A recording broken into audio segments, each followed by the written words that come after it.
You want the legend of the Blair Witch. The legend of the Blair Witch is long and involved, and in my opinion, it's mostly just stories to scare children.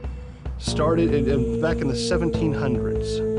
The stories began circulating, supposedly, as I understand, about a witch in the area, some old woman that was cursing people, that was doing things. I don't know all that, but she became the witch of the area. As I understand, she might even have been put to death over it. Years progressed from there. Every bad thing that happened to the town, it was the Blair Witch causing. You know, people just have to find something to tag, someone to label as the cause of things. The Blair Witch became that for this area, for Burkittsville. Quite some time again after that, a child drowned in the river, and people attributed that to the Blair Witch, which there's absolutely nothing to substantiate that. So I understand it was a shallow part of the river, but there were claims supposedly that the child was seen being pulled down by a hand in the river. The fact, as far as her drowning in shallow water, I mean, I know people have drowned in soup bowls.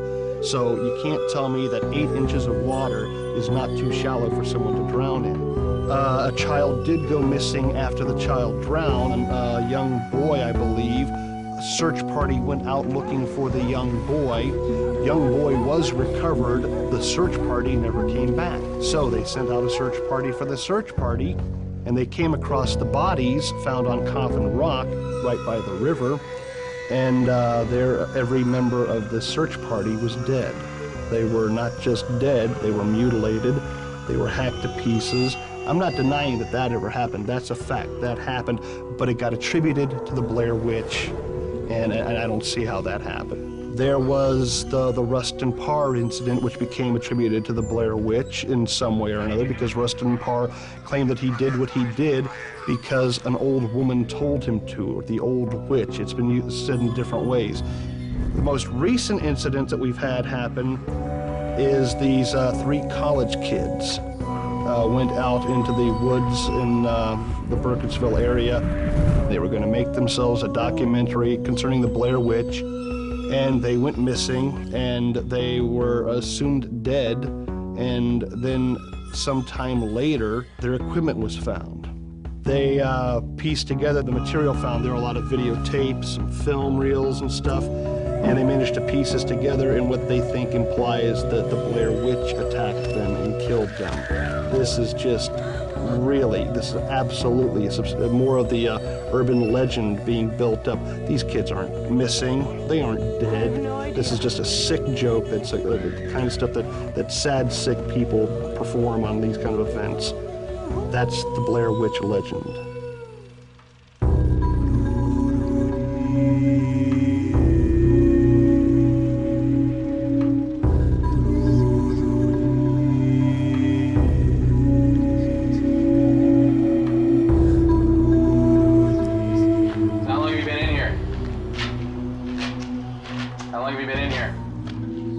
He was the boogeyman for the area. We were always told, you know, don't do that, Rustin Parr is going to get you. Go to sleep and be quiet, or Rustin Parr is going to get you.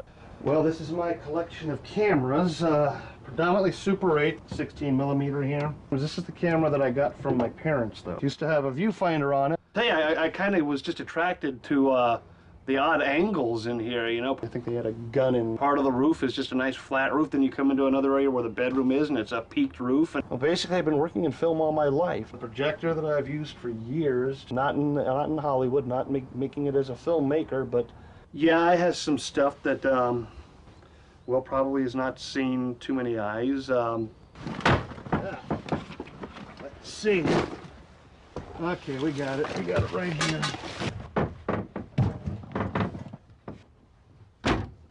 This is my Rustin Parr treasure box. Well, initially it wasn't just Rustin Parr. I just kind of always had a fascination with serial killers. Convicted murderer Rustin Parr executed for Burkittsville killings. Transcripts from the trial. Here's Rustin giving his testimony. I mean, that was just one of the few times I had someone like that, a serial killer of that repute, that was like in my own backyard, that I could possibly find something out myself. Why did you do it, Mr. Parr? I heard voices in my head. Whose voice, Mr. Parr? No idea who it was. Was it safe, Mr. Park? Was it the Blair Witch, Mr. Park? Could have been. I'm Bill Barnes, the Executive Director of the Burkittsville Historical Society and the historian of Burkittsville. It's my responsibility there to teach the children the history of our area, because we're right close to three larger towns, Rockville, Baltimore, and Washington, D.C., which are all fairly historical. But I don't want them to lose touch with the fact that we have a pretty good historical town, too. Let's go back, say, to the fall of 1940. And Burkittsville being a small town, everybody knew everybody, usually most of them by their first name. But we had some kids disappearing in town. They were mostly between the ages of 6 and 8. It wasn't long after that, and Mr. Parr came into town and walked in Mr. Smith or Mr. Stryker's store. I don't know which one of the general stores, who depended on who was telling the story as to where he went. But he come in and he said the words that has become famous in Burkittsville, is that I finally finished. Well, they didn't know what he meant. And they asked him. He said, I've killed those children.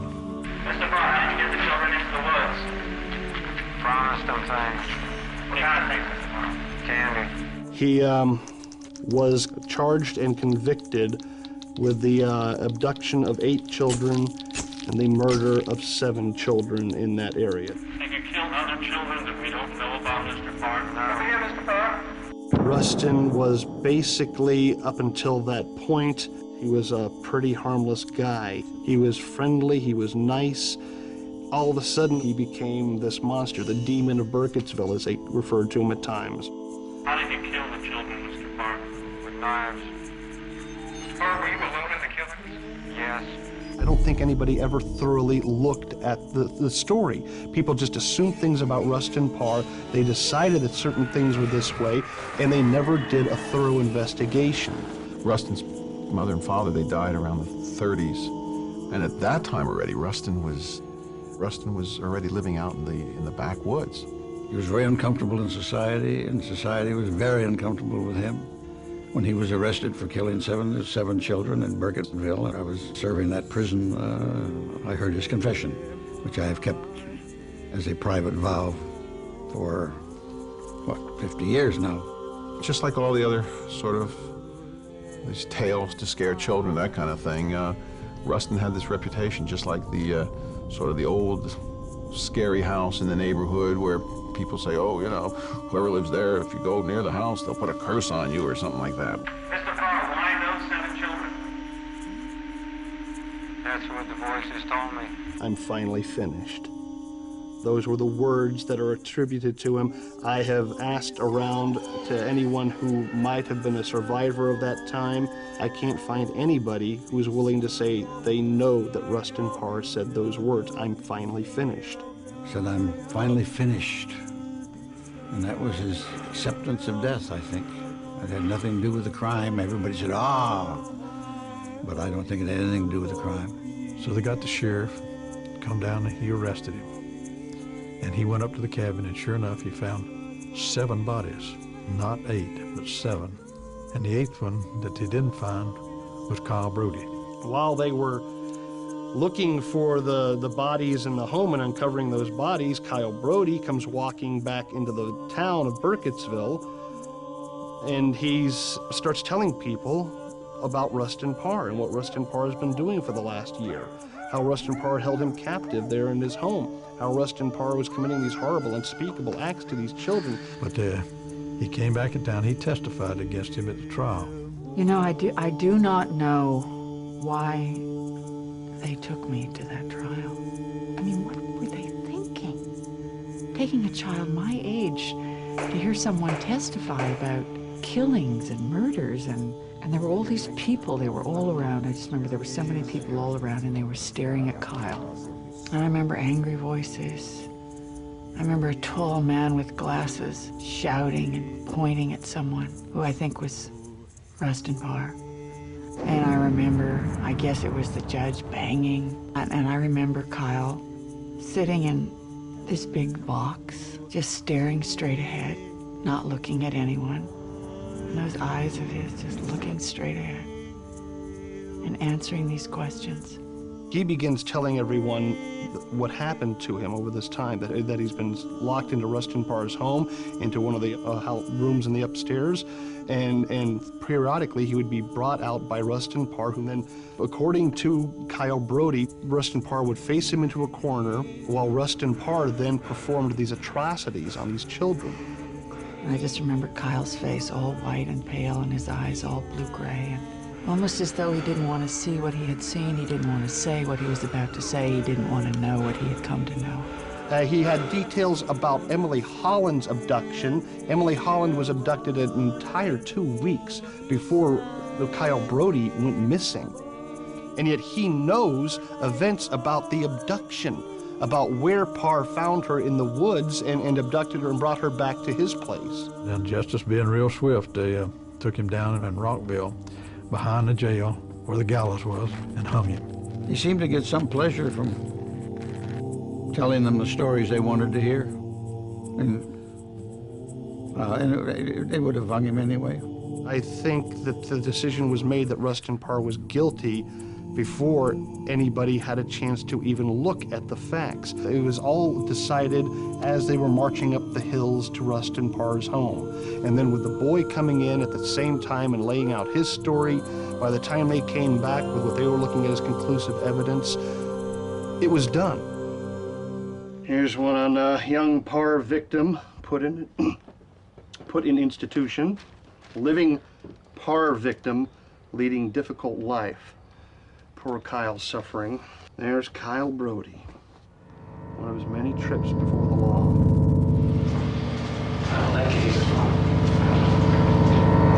And we had a boy there in town named Kyle Brody. Kyle was a weird sort of kid. And being like he was, some of the things he liked to do was he'd like to catch cats and stuff them in a mailbox. But Kyle Brody, when we first saw him, I determined almost immediately that he belonged away from society. He belonged in a mental institution. He was obviously mentally ill. I remember I used to see him outside playing by the stream all the time. The classic tearing wings off of flies, that's nothing, but he would also take the frogs out of the river. He'd capture them and he would chop the legs off of the frogs. He wouldn't kill the frogs first. And so apparently Kyle came home that day and filled one of his buckets with frogs. And he began cutting off the legs of one of these frogs. Until eventually all 4 legs were chopped off and there was just this horrible, painful creature writhing on the ground. My mother said, "What are you doing?" And he said, I'm trying to see if frogs have feelings. Children who've been abused, they sometimes take things out on small animals or insects. They said that's the first sign of a psychological disturbance in a child. He believed that he was severely physically beaten as a child by his father. My feeling is that this was probably not so. All I can tell you is he believed it. My father wanted Kyle to be a man, and he disciplined him very harshly at times. With the schizophrenic personality, there is no way to substantiate what they're saying is true or not, unless, of course, you have another family member who will corroborate it. In this case, we did not. There's history of the boy being a problem child, a very difficult child to deal with. When he disappeared, the parents thought he had run away. So they were rather surprised when he came back with his story of being abducted. Rustin Parr abducted 8 children. One of them was my brother. 7 of those children were butchered by that man. My brother was forced to stand facing a wall while other children were killed behind him. He could hear the sounds. He could hear them screaming, not knowing what was going to happen next. What is the reasoning behind having a child face a corner for all this? It is just illogical. And this man butchered these 7 children. How Kyle ever got away, I have no idea. I think, in my opinion, from some of the facts that I've gathered, from some of the experiences I've had in my life as well, that what might have happened actually was that Kyle Brody had actually planned this from the beginning. Kyle was a beautiful child, though. Perhaps this man fancied him. Perhaps he thought he could get sexual favors from Kyle. Perhaps Kyle may even have provided those to save his own life. I don't know. And then to turn around and say that my brother killed those children. Those children were his friends. The 7 children that died, none of these children knew every one of the other children that were missing. The only person out of the entire group that did know all 8 of the children abducted was Kyle Brody. But he liked to fight. He'd always fight with the other kids. And he didn't care how big he was. He'd jump on and fight with them.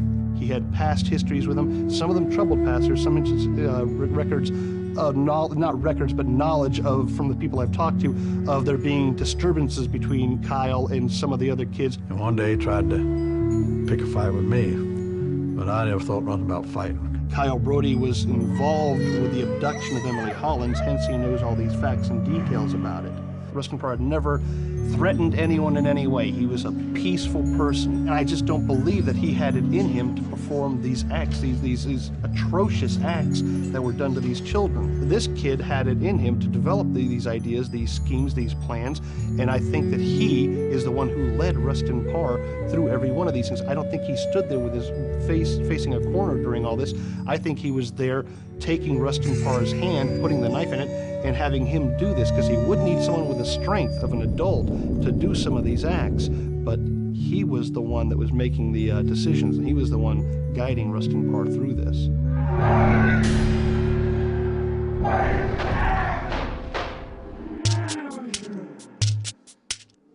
I met Kyle Brody in the late 60s when I was assigned to the psychiatric ward of the Maryland State Institute for the Criminally Insane. I'd heard about him before I got there because he was quite infamous, and his case made quite a number of newspapers.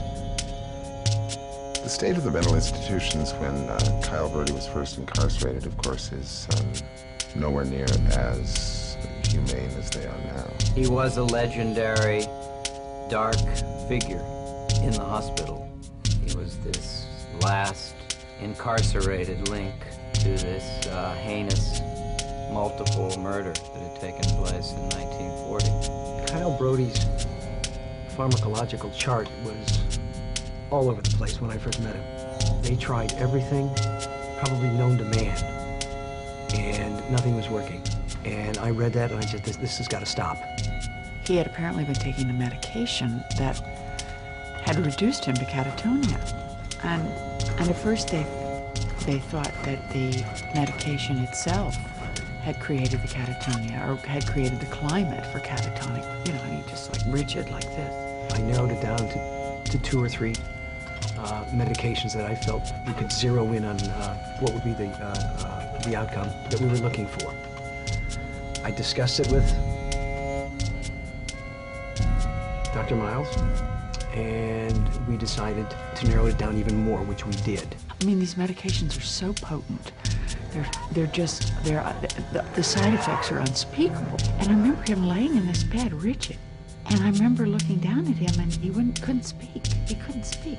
The medication I had originally suggested, he finally agreed, yes, we both agreed, let's try that. We did it, and there were some noticeable changes. Then I noticed he had changed. He was back again.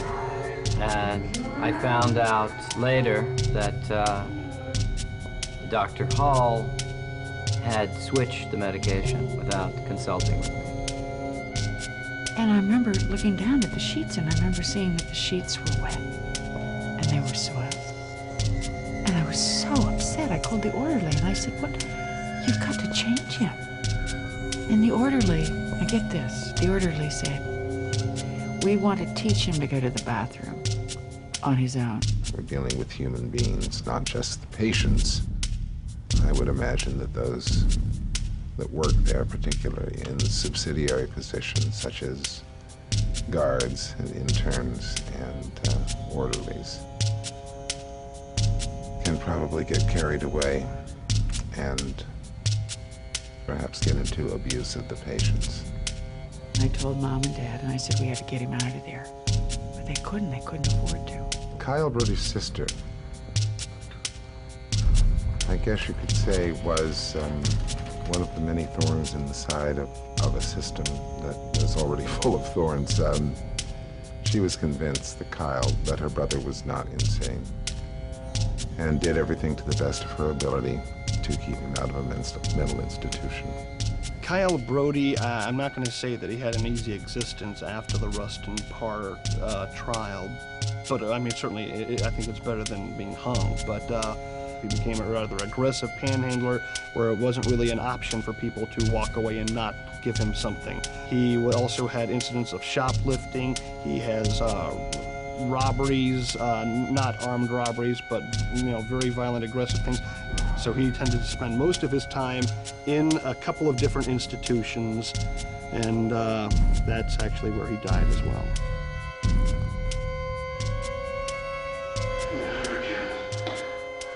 What does that mean?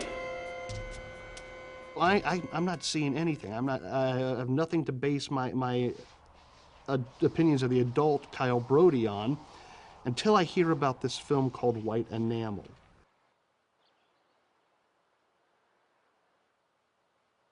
I don't call them documentaries. I don't like the term documentary very much.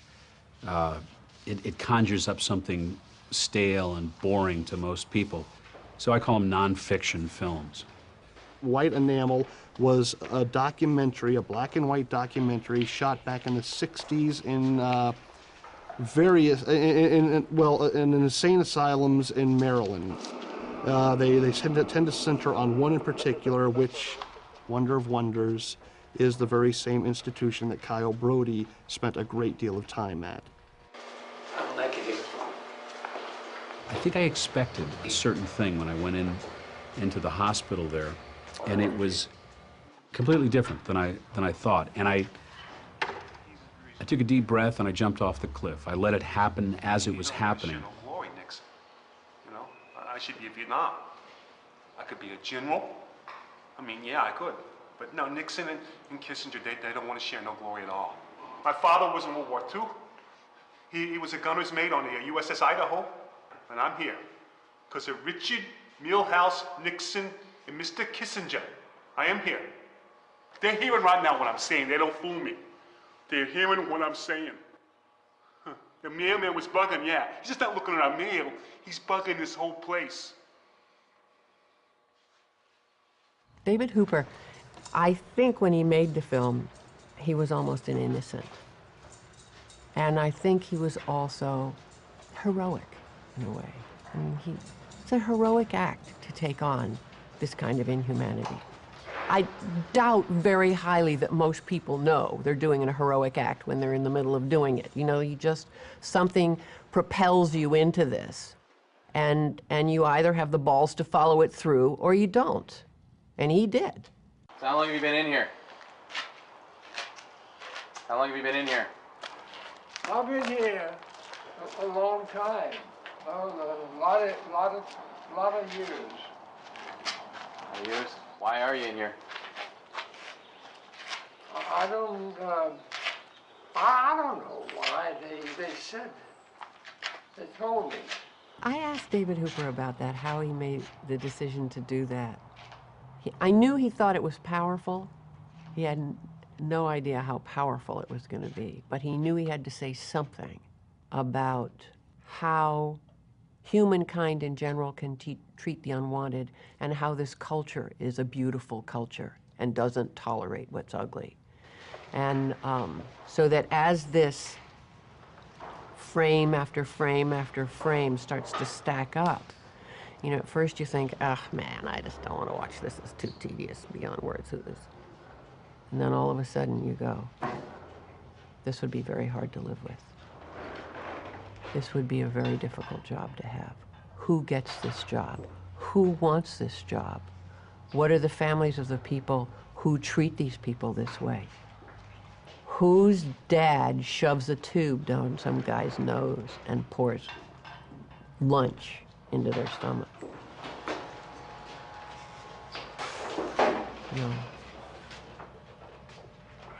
And what's the kid like that lives in that family? How far out do the ripples of this go? And all of a sudden, questions are being asked without you even knowing them, because there is no linear context to this film, because it doesn't have a beginning, middle, and an end. It has a beginning, middle, and end at all times. So it is a life force that's coming at you, not a tidy picture.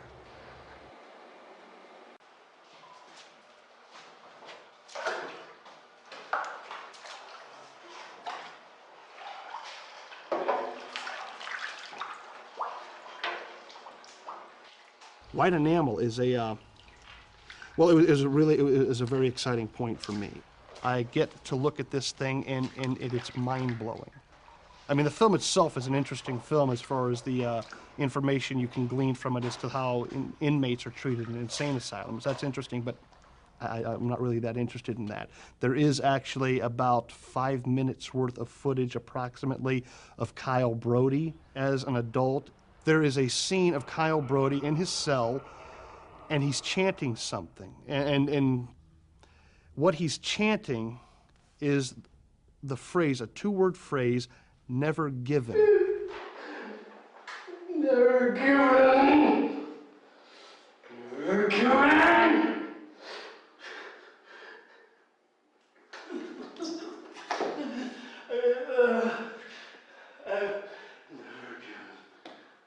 What does that mean?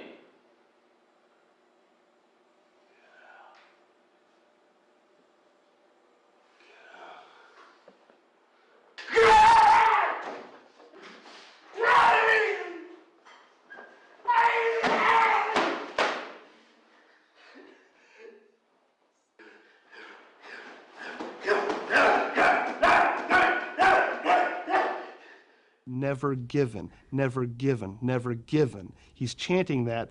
And what this means, the importance to this, is there's actual reported fact from the guards that watched over Rustin Parr on a suicide watch while he was waiting to be killed. They have reports of Rustin Parr screaming the words, never given. The same two words, never given. To say Kyle Brody creeped me out would be putting it mildly. Kyle Brody was every nightmare you've ever had as a kid. That guy played with my head. Everything I asked him to do, he would do the opposite. I don't know what the phrase means, never given, but here is another connection. Rustin Parr is chanting never given, or screaming out never given. Kyle Brody is chanting it in his cell. So I didn't stop there. I know enough about filmmaking to know that if you have less than 5 minutes of Kyle Brody in your film, there could probably be another, maybe an hour's worth of footage of Kyle Brody that was never put into the film. Filmmakers overshoot. So I began to look for David Hooper. He was very forthcoming with information. He did remember Kyle Brody. Kyle Brody made quite an impression on him. He's in the film, he's a very intense figure. And then he told me that he had other footage of Kyle Brody. Chris is a maniac, and I recognize myself at the same age.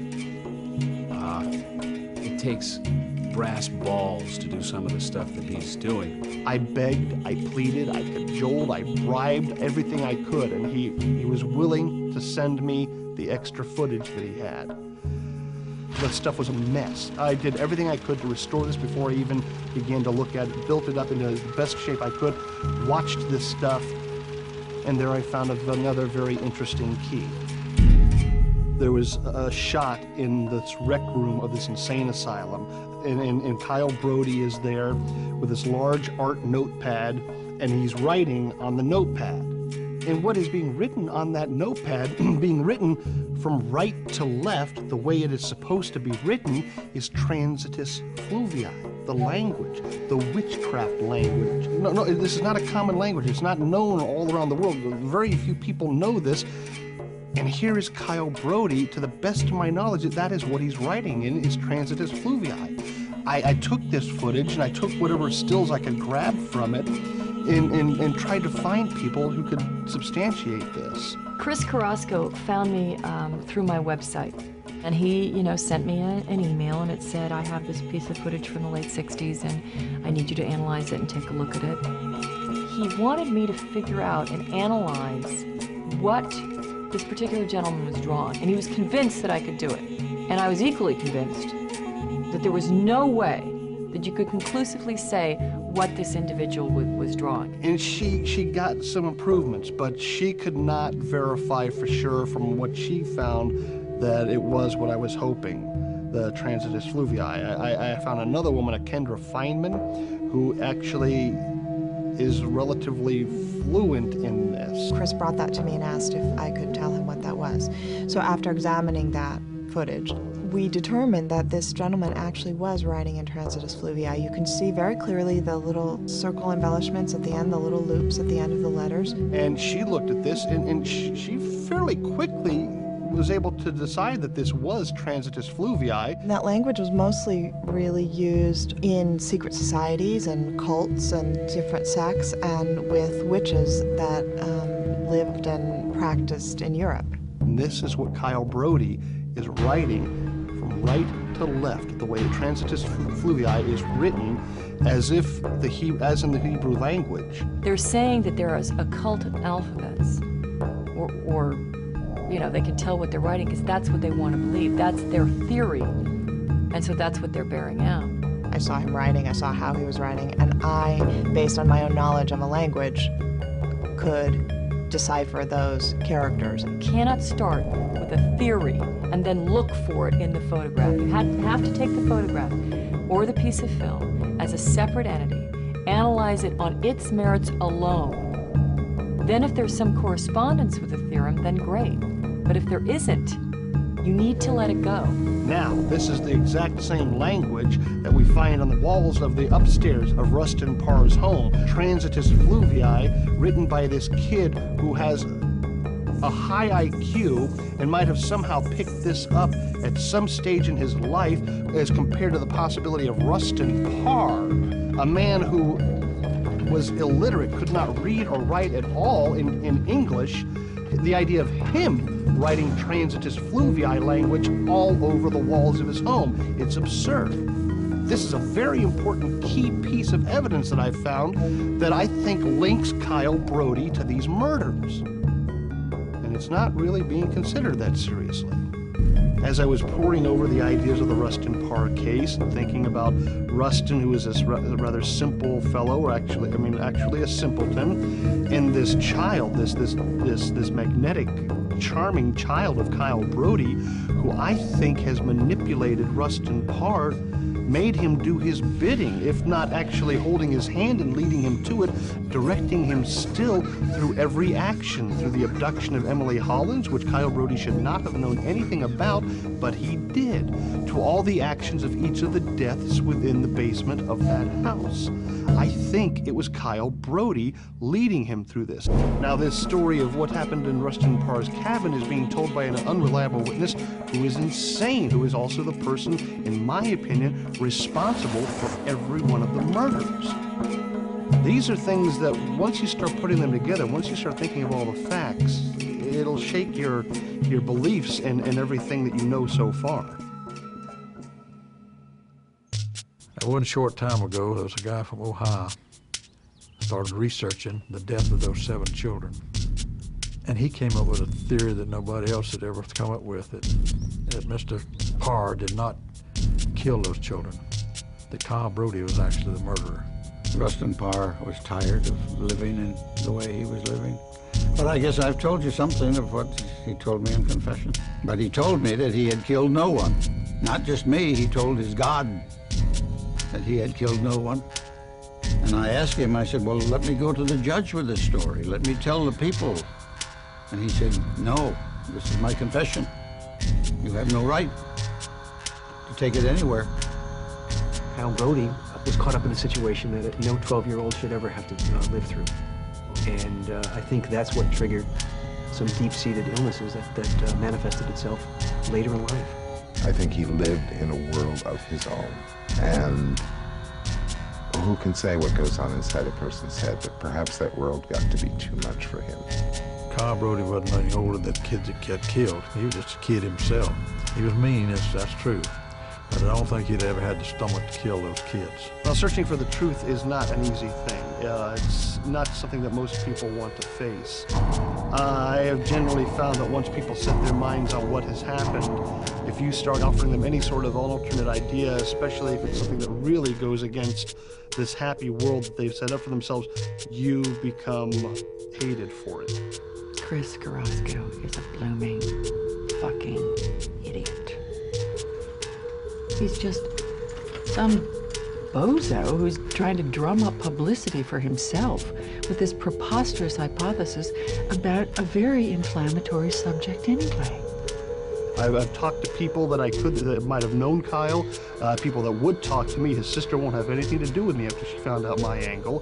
Janine Brody has just closed herself up, but I think she has information that would be very handy. I would love to talk to her in an open, free way. I guess I would like to see Chris Carrasco and just deck him. Well, you can make what you want of it. I don't tell you that this is absolutely what happened, that this is the only way it could happen, that this is God's honest truth. I'm not saying that. All I'm offering you is my viewpoint on it. Do I think Kyle Brody is a killer? Could be. Kyle was simply incapable of doing violence to someone else. I mean, finally, he did violence to himself. I've looked at everything with an open mind. I did not set myself on anything, and I've gotten every fact I could, and then I put them together into a hypothesis. Now, you tell me anyone else that does it. You introduce them to me, you show me their material, and then I'll be happy to change my opinion. Nobody else has done the work I've done. You're welcome to go off and think whatever you want. I'm not telling you what to think, but this is what I've come to, and this is the conclusion I found. That's it. Well, I do take them out, and I do, as I said, experimental pieces. I'm not so much into storytelling now as capturing imagery. Some of it may be a little on the disturbing side. Here's Rustin being hung on the gallows. Nice close-up. Basically, I go out and I will capture images and occasionally annoy the hell out of people. These are my babies. This is an actual copy of the newsreel footage announcing Rustin Parr's execution and going over the testimony, the court case as well. This was extremely difficult to come across. I've never felt that I've gone overboard on this, and once you start looking into this and getting a glimmer of what's going on here, I find it really hard to turn myself away, and it amazes me that these other people don't want to find out more about this. He's creating pain for these parents, and he's taking my brother's name in vain, to put it mildly. I can be touched by someone walking down the street who, one of those fabulous geeky guys with pen holders in their pockets and too many wallets and lumpy pockets, and you go, oh my God, they have the courage just to be who they are. And then I think of that guy standing in the corner. And it isn't voluntary. He is that naked guy standing in the corner. It's a human tendency to let sleeping dogs lie. But his instincts are right. It takes one to know one. And this guy has a reason and a need for finding this stuff out. And if I can help him, I'm happy to do it. I have gone to Burkittsville trying to open up information on this, trying to get new ideas, trying to interview some people. They're not interested. It took quite some trying to get some people to open up at all. Some people never will. You're trying to burst everyone's illusions, and people don't take kindly to that. But if you care about what you're doing, if you believe in what you're doing, if you think you have a shred of the truth in your hands, you want to fill the hand up. You just want to get more. You need more information. You need to find more, and you hope to get the truth out in the light of day.